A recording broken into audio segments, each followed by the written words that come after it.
Sa lahat ng mahal kong followers, meron na kaming ibabalita sa'yo, medyo malungkot na balita. Si Doc Lisa, may breast cancer. Nagki-chemotherapy na siya, kaya nakita nyo medyo nakakalbo na.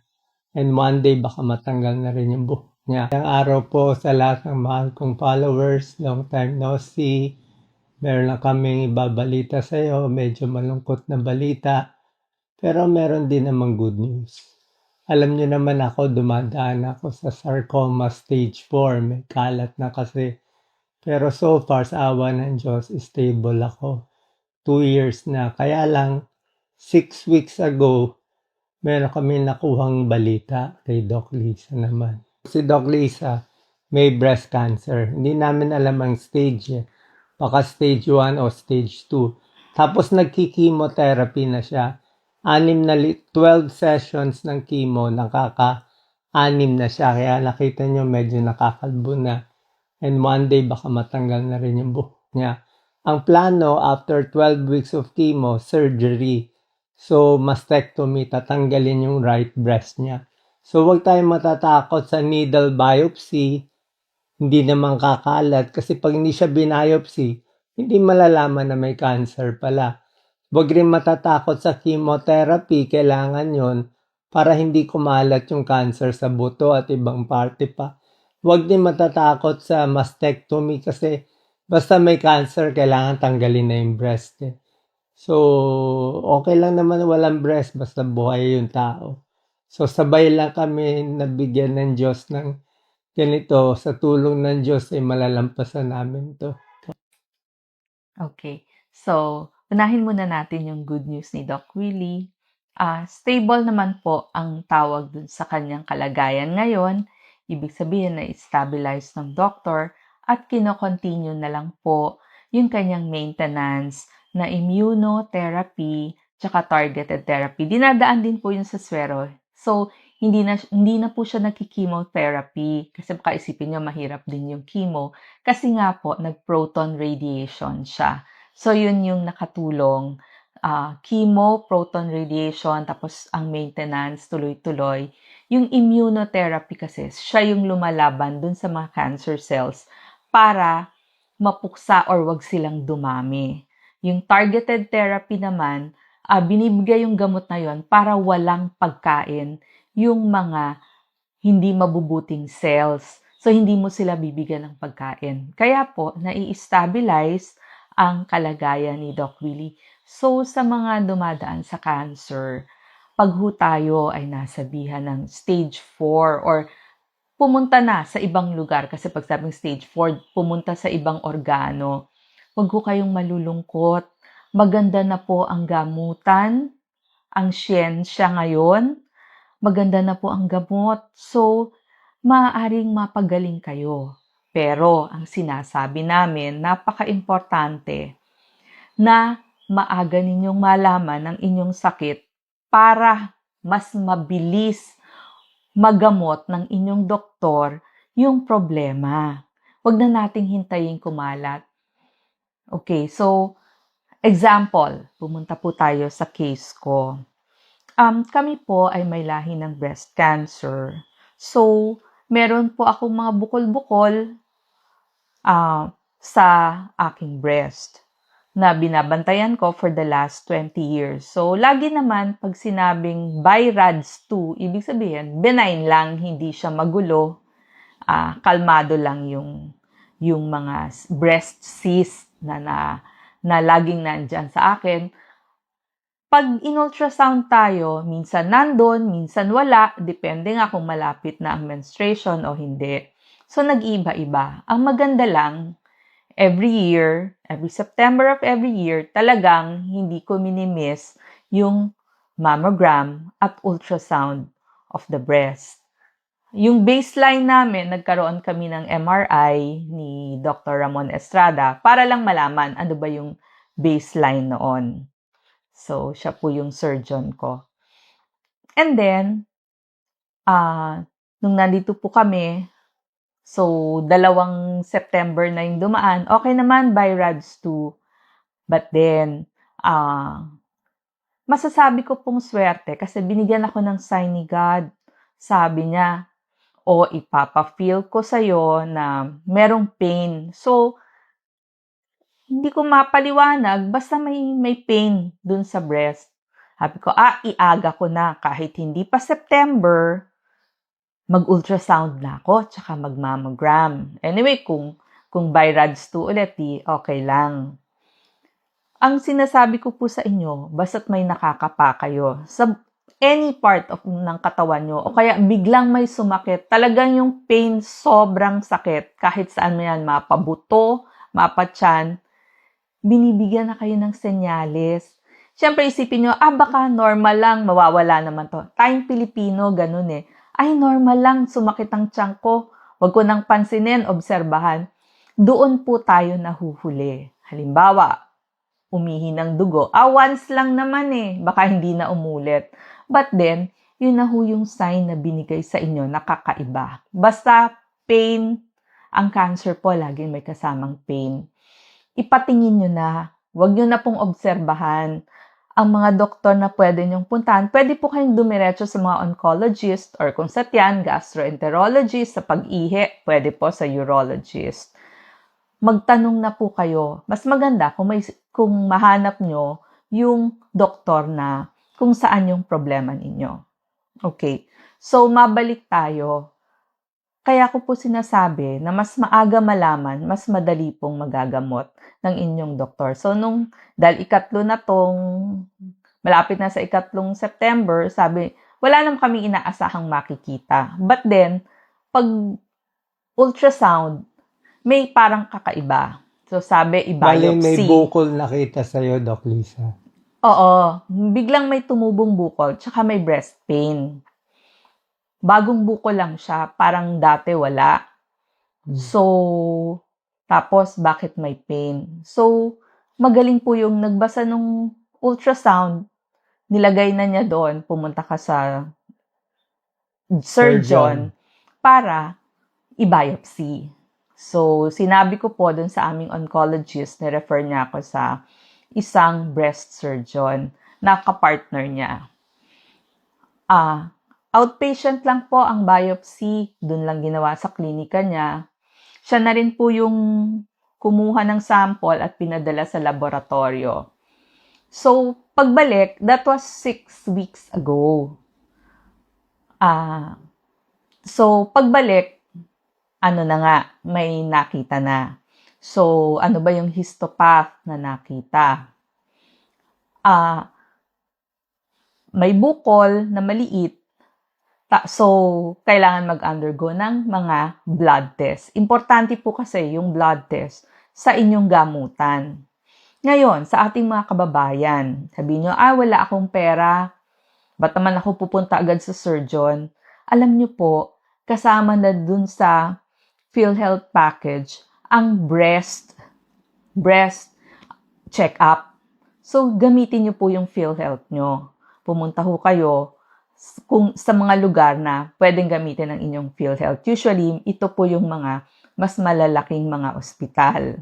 Kung kayo ay nasa NCR, pwede po kayo yung mga East Avenue, tsaka yung iba pang malalaking ospital dyan. Pag ho kayo ay nasa Visayas at Mindanao, yung mga nasa Cebu, yung mga nasa Davao, pwede po kayo magsipunta dun sa mga ospital ng gobyerno na malalaki. Sagot na po nila yung mga check-ups para kung makita na positive nga kayo sa breast cancer, alam niyo po ba, in-expand na nila ang ibinibigay. Dati pang grade 2B lang cancer. Ngayon po, hanggang stage 4, gagamutin na kayo. Kasi dapat naman, lalong sila ang mas nangangailangan ng gamutan. Okay. So, ano nakita sa histopath mo? Ano ang diagnosis mo, Doc Lisa? Okay. So, nung hinistopath, ang sabi nga nila, meron daw na bukol, tapos breast cancer. Oo. Breast cancer on the right breast. Okay. Breast cancer, carcinoma intraductal carcinoma in situ. So, pagkatapos ng mga blood test, nalaman, triple negative, grade 3 invasive ductal carcinoma. nag-PET scan, maganda po, nandun pa lang sa lugar ng breast, wala pong kalat sa, usually kasi pumupunta siya sa buto, sa lungs, sa brain, minsan sumasabay din sa ovary kung lahi ninyo. So, kasi nga po, lahi namin. My mom, nanay ko po at 40s meron na siya at nawala nga po siya at the age of 50. So, ganun kabata. And yung sister niya, ganun din po, meron din po. So, nasa lahi yung breast and ovarian cancer. Pag kayo po ay bagong diagnose ng kahit anong cancer, ang sasabihin ko lang po, wag ho kayong magtatago. Punta agad sa doktor, ipapaliwanag ninyo, dala kayo ng lapis at papel para maunawaan ninyo. Magsama po kayo, pwede ng inyong asawa o kung isang anak na nakakaintindi. Ang nakakalungkot po kasi, pag na-diagnose na, at saka karapatan nyo po mamili ng, halimbawa, yung una yung doktor, parang hindi nyo naunawaan maigi, pwede po kayong mag-second opinion.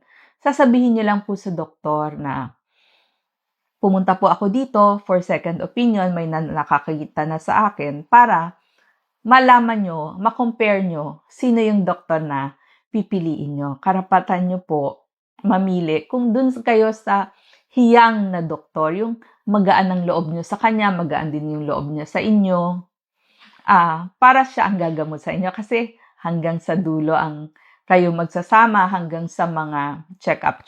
Pagdating sa biopsy, ang kinalulungkot ko lang, maraming Pilipino, sasabihan ng kapitbahay, huwag kang magpa-biopsy kasi kakalat. Paano po madadiagnose yung exact diagnosis ng inyong sakit? Kailangan kumuha ng sample at makita sa ilalim ng microscope para po alam ang pangalan ng inyong sakit, kasi yun din pong kinuhang sample na yon ay ipapadala sa laboratorio para malaman kung kailangan i-check yung mga hormones ninyo at anong gamot ang nababagay doon. So, pag wala yung first step, hindi tayo makakarating sa last step. Hindi po totoong kumakalat dahil tinusok. Kasi nga po, maaaring yung iba, dahil itinago ang sakit nila, nagkalat na. Sabi ko nga po, yun yung pumunta sa ibang lugar. Okay?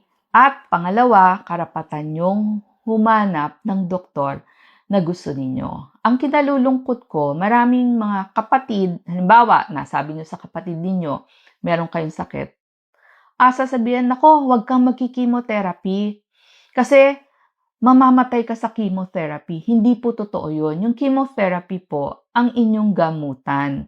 Maganda na ho ang mga gamot ngayon para sa cancer. Talagang sa mga ibang bansa, pinag-aaralan ng mabuti. Marami pong nagdo-donate para magamot na ang cancer. Kasi siya na nga po ang nagiging number 1 cause ng sakit at pagkamatay ng buong mundo. Kaya kailangan. Yung iba, nagpapayo, hindi naman alam yung sinasabi nila. Oo, mahihirapan ka konti sa chemotherapy, pero nagagamot ka. Ano naramdaman mo sa chemo? Oo. Yung iba, ayaw nilang mahirapan.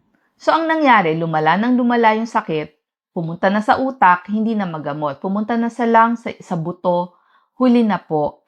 So, yung mga tao na hindi naman eksperto sa ganitong sakit, wag ho tayong magpayo kasi imbis na mabuhay sila ng mahaba, napadali. Dahil lang daw, kasi nga po, yung chemo, manghihina kayo konti. Pero babalik ho lahat yan. Okay, ano ang mga nagiging problema ng nagki-chemotherapy? So ako po, natapos ko na yung aking 6 kasi ang sabi ng doktor ko, 12 chemotherapy ang iyong gamutan. So, naka-6 na po ako kahapon tuwing Lunes. 6/12. At 4 na immunotherapy. Kasi po, triple negative ako, grade 3 invasive. So, sa mga triple negative, ibig sabihin po, chinek yung estrogen ko, yung hormones ko, yung progesterone ko, negative. So, kaya 3 negative, triple negative. Ang triple negative po, nagbe-benefit sila sa immunotherapy. Kaya meron ho akong 4 din na immunotherapy bukod dun sa 12 chemotherapy. Then after, tsaka pag-uusapan yung opera. Ang sabi ng doktor ko, kasi maganda na nga, pag tinanggal kasi agad yung bukol, sa mga sobrang laking bukol, yon tatanggalin na agad. Dahil sa akin, maliit pa lang, sabi niya, ihuli na natin para malaman natin kung ikaw ay nagamot ng chemotherapy. Kasi, pag inuna natin yung pagtanggal ng bukol, tapos saka iki-chemotherapy, hindi mo alam kung gumaling ka dun sa binigay na chemotherapy. Nagiging protocol na lang. Kung ano yung nasa libro, sinusundan. So, it makes sense. Yun po yung sinunod kong payo ng aking doktor. Chemotherapy, immunotherapy, tapos saka tanggal. Kasi hindi naman ako umabot sa... Yung iba kasi, pagkapa nila, ang laki-laki na eh. Pag ganun, talagang parang yung mga kailangan mo nang tanggalin kasi sa laki na nga. Tsaka talagang mga dumudugo na yung iba na breast. So, wag ho tayong magtatago. Manghihina ka sa chemotherapy, babalik naman ho yun eh. Yung panghihina, lalakas kayo. Si Doc, mag-isa nang naglalakad ngayon. Buhok niya, tumubo na. Natural na buhok niya to. So, lahat ho yun, babalik. Pangsamantala lang habang nagki-chemotherapy. Kesa yung pinagtago nyo yung pasyente. Kaya nga hindi ko nga alam kung bakit sinasabi ng ibang kamag-anak huwag kang mag-chemotherapy. Hindi ko alam kung gusto niya talagang buhayin yung kamag-anak niya o hindi eh. Kasi kung gusto mong mabuhay ang mahal mo sa buhay, papagamot mo siya dapat eh. Hindi mo siya itatago. Sabihin, mag-herbal ka na lang or ito na lang gawin mo. Mahal din ho yun eh. Yung tunay na gamutan, sasagutin naman ho ng PhilHealth nyo. Dito ko rin nakita na maganda pala merong insurance. Kasi nakakatulong to sa biglaan. Actually noon, nagbalak na ako sanang kukuha. Sakto naman, hindi ako umabot. Nung magbabayad na ako, na-diagnose na ako. So, medyo nahuli. Kaya pala laging nafe-feel ko na kailangan merong insurance. So, dun ho ang kunin nyo, medical insurance. Kasi kung life insurance, para ho yun sa iiwanan nyo eh, hindi para sa inyo. So, baka hindi nyo rin magamit. Ngayon, ano bang side effect? Manghihina ka? Kumain ka lang. Alam nyo po, sasabihin ba, suka ng suka. Maganda na po ang mga gamot ngayon. Meron pong ini-inject sa akin, yung Akynzeo. Meron ho sa Pilipinas yan. Good for 1 week, 5 days to 1 week. Hindi kayo hilo, hindi kayo parang nasusuka. Less ang vomiting. Tapos meron pang pinaiinom meron pa pong pinapainom na tablet. Oo. Ang pangalan niya, Akynzeo capsule. Isang tableta lang po yun. Good for 5 days to 7 days na rin. Kaya, magaganda na po ang gamutan natin. Hindi kayo mahihirapan. Habang nagkikimo kayo, natural, yung dugo ninyo medyo bababa. Para po hindi kayo magkasakit o ma-infeksyon, pag sinabing yung white blood cell, yung sundalo ng ating katawan ay bumababa, meron na hong mga injections para tumaas yun, para malabanan nyo yung infeksyon. Pag bumababa naman ng platelet, kasi nga nagkikimo kayo, meron na rin hong injection. Pag bumababa ang hemoglobin, alam to ng ating mga nagdadialysis patient, meron na tayong mga Eprex, Epoetin, lahat po yan. Ngayon, marami po nung kasabay ni Doc, lalapit sa akin kasi nangati sila, nag-rashes, talagang sugat-sugat yung buong katawan. Yung derma ni Doc, ipinayo niya sa akin, gumamit tayo ng gentle wash. So, sa atin, kung ano po yung gentle wash na parang may lotion, yun po yung piliin nyo. Yun na ho yung gamitin yung sabon. Wag na ho tayong magsabon ng mga matatapang kasi yung mismong chemotherapy nyo nakaka-dry na ng skin. Pag po na-dry, magsusugat-sugat, magiging parang ahas kayo. Isabihin, kahit anong cancer, isabihin, matutuklap ang balat. So, dapat gagamit tayo ng gentle wash. Tapos, after, lagi maglalagay ng lotion. Dito po napaka-importante ang lotion para hindi kayo magsugat-sugat. Pati po yung may mga lola lumalapit din sa akin kasi nagsugat din dun sa mga genital parts nila. Yan na po pareho ang gamitin nyo. Gagaling po yun. Another side effect po, baka magkaroon kayo ng maraming fungal infection sa bibig. Kasi ito po ang bibig natin, palit ng cells. So, ang gamitin nyo po, merong ultra soft na nabibiling mga toothbrush. Huwag po yung medium, magsusugat talaga ang gilagid nyo. So, yung kung pwede, yung pinakamalambot talaga, hindi soft, kundi ultra soft. Yan po, para maiwasan natin yung mga pagsusugat ng bibig. Tapos, lagi kong sinasabi, yung parang lip gloss, ito, yung pang lip natin, lip defense, yan, ilagay yung parang oil, yan, ito po, ilalagay nyo palagi dun sa inyong bibig para hindi magbitak-bitak. Nakakita po ako talagang bitak-bitak, hindi makakain. Kasi po, hindi nila nilalagyan ng lip balm. So, ang sikreto lang po, lip balm, tsaka malambot na toothbrush, makakakain po kayo mabuti. Ngayon, yung konting tumabang yung kinakain nyo, hayaan nyo na ho yun, basta pilitin yung kumain para may panlaban ka. Tsaka ito po ang laging sinasabi ng mga nephrologist.